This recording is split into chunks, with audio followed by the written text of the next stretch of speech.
মালয়েশিয়ার আজকের নিউজ। মজুরি বাড়ানোর দাবিতে মালয়েশিয়ায় শতশ কর্মীদের মিছিল। বিস্তারিত জানতে ভিডিওটির শেষ পর্যন্ত দেখুন। মজুরি বাড়ানোর দাবিতে মালয়েশিয়ায় মিছিল করেছে শতশ কর্মী। বুধবার পহেলা মে শ্রম দিবসের দিন রাজধানী কুয়ালালামপুরের দাতারান মার্দেকা স্কয়ারে তাদের ন্যূনতম উচ্চ মজুরি সহ আরও ভালো বেতনের দাবিতে মিছিল করে। কর্মীরা মেনারা মে ব্যাংক থেকে মাত্র ৩০ মিনিটের জন্য দেশটির party socialist Malaysia PSM, party Muda, party Bersih এবং এমপাওয়ারের মতো মোট ৭টি দলের সমর্থনে এ মিছিল করেছে কর্মীরা। ফ্রি মালয়েশিয়া টুডে জানিয়েছে, মিছিলের আয়োজকরা বলছে ২০০২ সালের ন্যূনতম মজুরি আদেশের অধীনে বর্তমানে মজুরি মাত্র ১৫০০ রিঙ্গিত, যা বর্তমানে জীবনযাত্রা ব্যয়ের তুলনায় খুবই কম। তারা আরও উল্লেখ করেছে সমস্ত কর্মীকে এই পরিমাণ অর্থও তারা দিচ্ছে না। এক বিবৃতিতে সমাবেশের আয়োজকরা বলেছেন B40 নাগরিকরা B40, বিশেষ করে কর্মী, ক্ষুদ্র ব্যবসায়ী, ছাত্র, অপ্রাতিষ্ঠানিক কর্মী এবং বেকাররা উচ্চ জীবনযাত্রার ব্যয়ের জন্য ক্ষতিগ্রস্ত হচ্ছে। মধ্যবিত্ত নাগরিকরাও এখন একই সমস্যার মুখোমুখি হচ্ছে।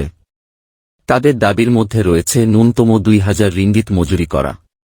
এটা শুধু নিয়মমাফিক সাধারণ খাতে কর্মীদের জন্য ১০০০ রিঙ্গিত করে নয়, এটি সকলের জন্য, বিশেষ করে অভিবাসী কর্মীদেরও এ অধিকার দিতে হবে। মালয়েশিয়া কিনির PSM চেয়ারম্যান মাইকেল জেয়াকুমার দেবরাজ জানিয়েছেন, গত ৫ দশকে মালয়েশিয়ার জিডিপি ২৪ গুণ বৃদ্ধি পেলেও কর্মীদের বেতন বেড়েছে মাত্র ৩ গুণ। এদিকে বুধবার পুত্রজায়ায় শ্রম দিবস উদযাপন অনুষ্ঠানে প্রধানমন্ত্রী আনোয়ার ইব্রাহিম বলেছেন, গত ডিসেম্বর থেকে শুরু হওয়া বেসামরিক কর্মচারীদের জন্য ১৩% বেশি হারে বেতন বৃদ্ধির ঘোষণা দিয়েছেন। তার অনুভূতির প্রতিধ্বনি করে পাবলিক অ্যান্ড সিভিল সার্ভিসেসের ইউনিয়ন অফ এমপ্লয়িজ কিউপ্যাক্স এর সভাপতি দাতুক আদনান মাক বলেছেন, জনগণের জন্য দক্ষ এবং ভালো পরিষেবা সরকারের উপর ইতিবাচক প্রভাব ফেলবে। বেসামরিক কর্মচারীরা জনগণ এবং অর্থনৈতিক ক্ষেত্রে সহায়ক, তাই তাদের সম্পূর্ণ আস্থা ও দায়িত্বের সঙ্গে পালন করতে হবে। PSM চেয়ারম্যান মাইকেল জেয়াকুমার দেবরাজ জানান, গত ৫ দশকে দেশটির জিডিপি ২-৪ গুণ বৃদ্ধি পেলেও শ্রমিকদের বেতন মাত্র ১-৩ গুণ বেড়েছে। দেশের সমৃদ্ধি সম্মিলিত প্রচেষ্টার ফল হলেও সুযোগ সুবিধার দিক থেকে শ্রমিকরা পিছিয়ে রয়েছে।